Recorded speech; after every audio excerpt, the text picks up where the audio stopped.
Please be seated. I want all those that are young at heart, especially the children, to come up at this time. Come on, girls. Paris. Come on, Carter. Come on, Jace. Come on.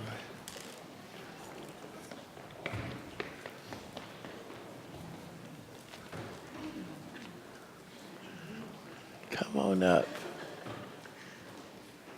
Uh-oh, we lost one. Come on, Violet. Violet, come on up here. Violet. Is that Violet? No?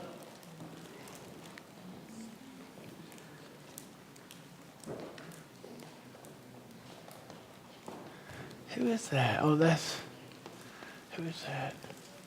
That's Violet? No. Oh, that's Rory. Good morning. How are y'all? Are you doing good? Everybody doing good?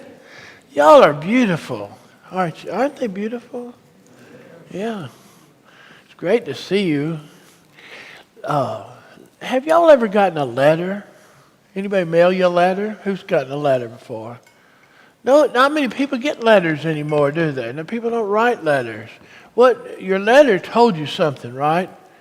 Maybe something good about you, or maybe asked you for something. You know, I get a lot of letters that want something from me. That's communication. Y'all know what communication is? Like what I'm doing right now is communication. I'm trying to get through to you. And some of you are distracted because you're seeing over here. Right? Right here. Okay. Communication.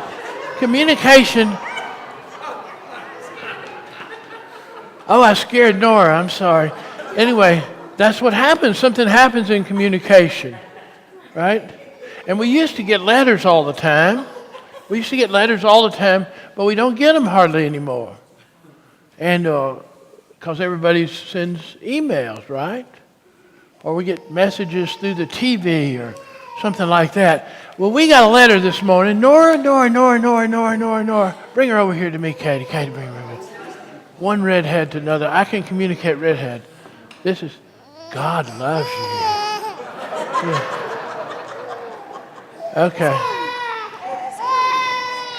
I may have lost my touch, Dane. I may have lost my touch. I'm sorry.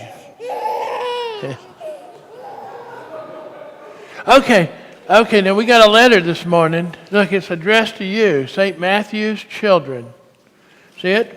Anybody read, Jace? Is that what it says? St. Matthew's children? And it's from Paul, the Apostle Paul. And it says, I love you on it. That's a stamp. There's a letter we read today at 1 Corinthians. Paul's writing to the church in Corinth. And the church has got a lot of people in it that think they know everything. You all ever know anybody that thinks they know everything? Yeah. There are people that think they know everything, don't they? And Paul is writing to these people, and today he's talking about meat, not eating meat or eating meat, right? That's a real question, right? What do you think, Andy? Bobby, eating meat or not? We eat meat, not? Yes. Okay. Well, Paul says, there's some people get distracted by that, right? Paul's not really talking about meat here. He starts off this whole thing by what he sends y'all in a letter. It's good to know things. It's good to study, right? It's good to study.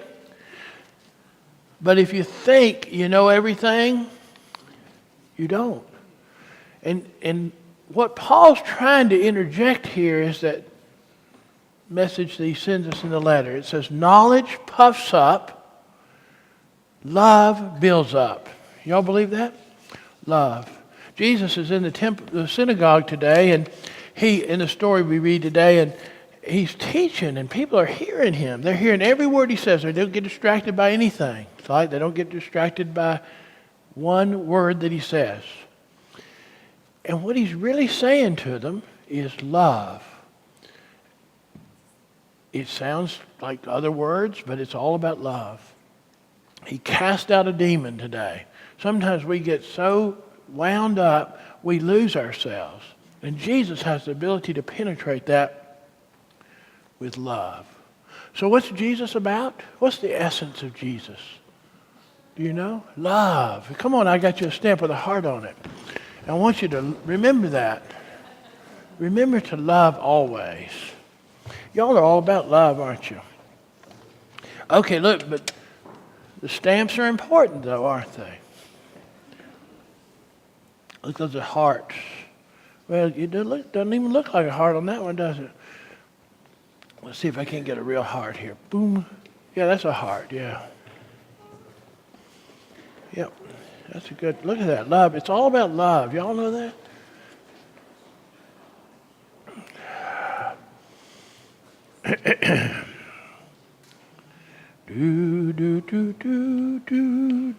do. Jace, thank you. That's a heart for you. And a heart for you. And a heart for you. Very nice.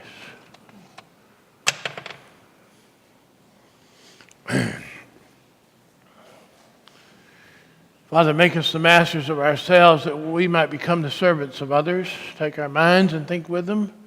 Take our lips and speak through them. And take our hearts and set them on fire. Through Christ our Lord. Amen.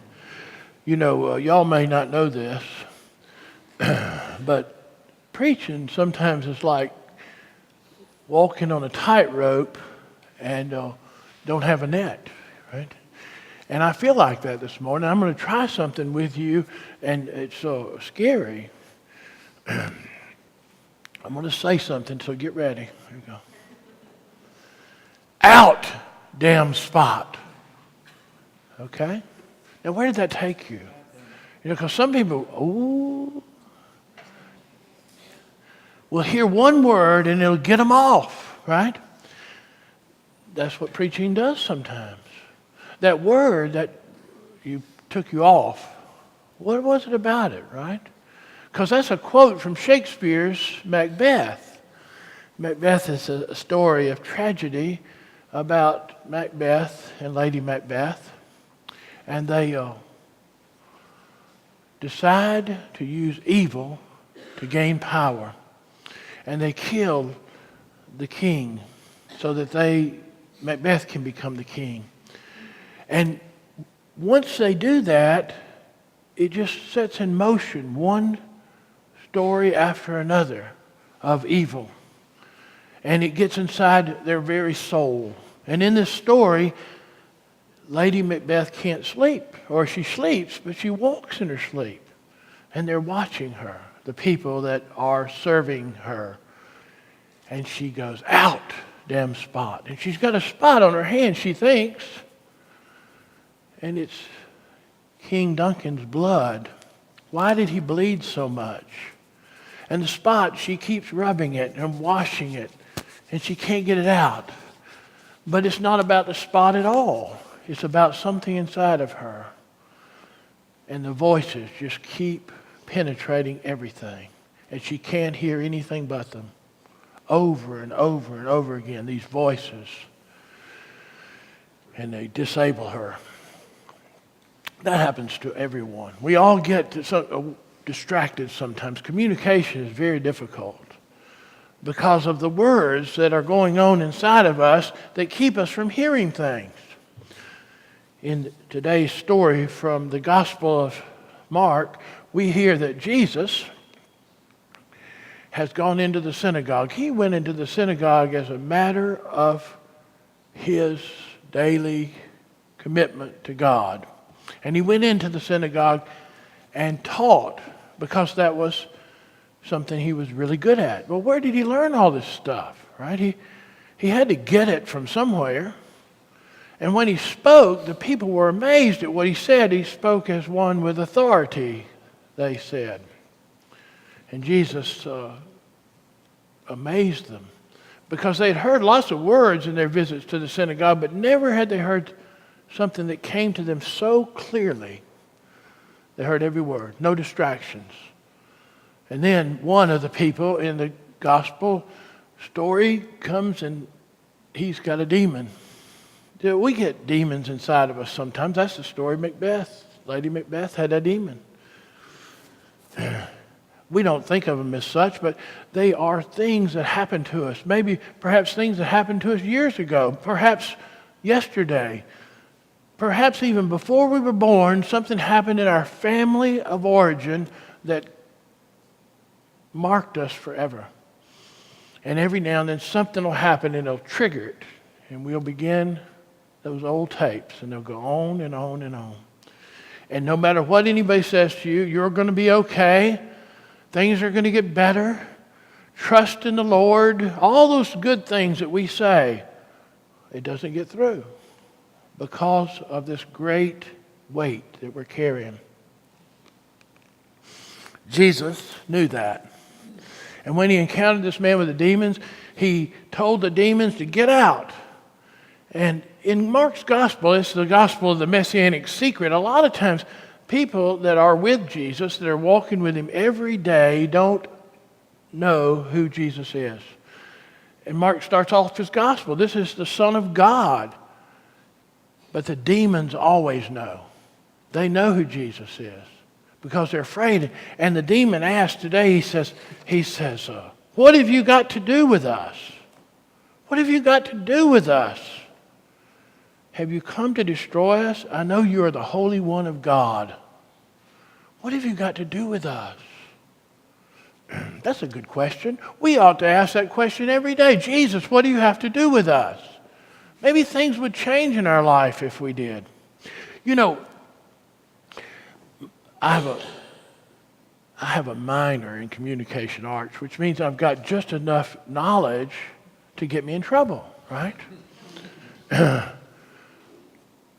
But I've studied communication, and it's difficult because if I try to tell you something and I say one word, it might distract you. It might get you off, right? I can prove it to you, but before I do, I want to tell you, I used to get letters. My mother wrote the most incredible letters. She'd write 4 or 5 pages, and I loved getting them. Do y'all ever write letters? Any of you ever write letters? I write them occasionally because I don't want to lose the practice, because it's a dying art, writing letters. There's no more part of our world that we live in. We get emails, right? And somebody sends you an email, and let me ask you a question. Do you ever got an email and you heard some intent in the email or some feeling? You were just sure that the email was negative in its origin, somebody out to get you, right? And we do that. We have that. Emails have that effect. It's amazing how powerful they are, right? And we don't even intend at all any evil in them. No, none, right? We don't write letters anymore. Paul wrote a letter to the Corinthians. He's trying to get through all these voices, these things that they're hearing. And Jesus is the master communicator, right? Okay, so I'm going to prove to you how words can get you off. I'm going to say some words, and then I want to see how you respond to them. Fox News. Okay? All right, now, wait, no, let's try something else. Obama. Did that get it? How did they get you? People will hear those words and all of a sudden they'll say, he's a liberal, right? Or he's a conservative. She's a conservative, right? And you'll get lost in that. And then all the communication after that gets clouded by that, right? And it could be nothing at all. It could be that I just chose those words out of random, right? Now, I know it's Super Bowl Sunday, and I know some of you are not even here because you're thinking about whatever, your wager or whatever, right? And so I'm going to throw another word out to you, and some of you are paid attention to the stuff going around preparing for the Super Bowl. Deflategate, right? Now for you, those of you that are unwashed and don't know what this is about, the last game that the New England Patriots played, and they're in the Super Bowl today, somehow, amazingly, their balls got deflated 2 pounds less than the other teams. Now, how does that happen? I mean, that's pretty amazing. It has to be God's stuff, right? And then when it becomes this great conspiracy that clouds the whole picture, we call it Deflategate, right? Have you ever noticed any conspiracy that happens what it has on the end of it? Gate, right? Because of Watergate, right? So you hear the gate word, and all of a sudden you think, Richard Nixon, conspiracy, the government's fallen, the sky has fallen, right? All sorts of things could be in our consciousness because of that one add-on at the end, right? That we have to put in there now because we just have to, Yesterday, I had an incredible experience with my wife. We spent 2 hours at the AT&T store. And some of you know what's coming. Every time the salesman would say, this would really be good for you, right? Or something like that. We'd go, and your credit card would just keep coming out of my pocket, right? And it was amazing. Because I really usually doesn't affect me like that. And I told Trudy on the way home, I said, Steve Jobs developed his company, because we bought his products, even though he did, with the idea that he could sell us, the people, all of us, something that we really didn't need, but he could convince us that we did, right? Because we can communicate better. I was sitting at a dinner one night at a restaurant, and there was a table with 12 girls. They were perhaps teenagers or maybe a little older. Every one of them had their smartphone out, and every one of them were texting. And I asked the waitress, I said, are they texting each other? And she said, yes, right? Now, how can we communicate when that's going on, right? When we're trying to communicate something. Jesus is trying to communicate something, and even the best of those people following couldn't get it because it's difficult. Out, damn spot. Oh, God, I've lost some more people, Can you control yourself? Stop it. That's what Lady Macbeth was saying. Stop those words that keep coming in my head. Right? I had a parishioner one time followed me to my office after the service was over, and he shouted, stop it, to me 4 or 5 times. And I thought, what have I done? Go away, no more. You ever have trouble sleeping at night because all the voices going on in your head? All the things that were telling you you're failing in something? You've hurt someone? Something like that? I do. I'm human. Hello, I'm Steve. I'm human, If I could just go to sleep. All right, here's the good news. There is good news here. Good to see you back, Nora. The good news is that Jesus can still those voices. That's what the message is today. Jesus can still all those voices. One little word gets us off, and next thing we know, we're mad at someone. One little word gets us off, and the next thing we know, we're feeling like we're a failure. My friend Mark Johnson came to see me this week to talk about Bethany Village, that the big project that the bishop has initiated at Camp McDowell. And he tells me that we've got $9 million raised. We need 10. And so I take him out and I show him our thermometer out there. So, we're trying to raise money for a building here. We're woefully short. I don't understand. He said, I don't either. I said, somehow I don't believe I'm communicated the need or the opportunity or any of those words that I could use that would make you take your credit card out and throw it on the table like I did at the Apple store yesterday or the AT&T store. Mark is my old friend, and I was feeling a little sick. I've been sick for 2 weeks and struggling with a cough still, and I told him I'm just really tired. And he entered in talking about the softball team we played on years ago. And he and I are good buddies. We've laughed and done all sorts of fun things together. And yet here I was, and I couldn't deal with this stuff. And all these voices going on, you're a failure. You've missed the mark. You've missed the mark for Bethany Village. The church hasn't given to it. You haven't given to it. And I'm pulling my hair out, and there's hardly any to pull out, and I'm wondering, where this is going to lead, right? And we come into church and we look around and I'm praying and Lord help me here, I'm sagging. And all of a sudden it came to me that there was something between me and Mark that was greater than any of these stories that either of us could tell. We loved each other. I loved him. He loved me. And I looked at him right before he left and I smiled. I said, Mark, don't worry. I'm still the same fun-loving Steve that you've known forever. And I still love this church, and I still love you and the diocese. We're going to do fine. It's going to be fine, right? And the voices stop because Jesus stills the voices. And that's all about love. It's love. No matter what. I had an uncle. He was my mother's oldest brother, a Church of Christ elder. And he held me in contempt because I was an Episcopalian. And I had just started my first parish ministry, and he had come in from California for a visit with my mother, and I'm walking in the door and I'm exhausted. I'd just driven an hour and a half and I'm tired, and he says to me, Steve, what is the first letter to the Corinthians about? And I know I'm going to answer him, but he's not going to like what I have to say, and it's going to set in motion all sorts of things. And I'd been to seminary and I knew what it meant, and so I just looked around at him. I said, love. And guess what? I was right. And it shut him up.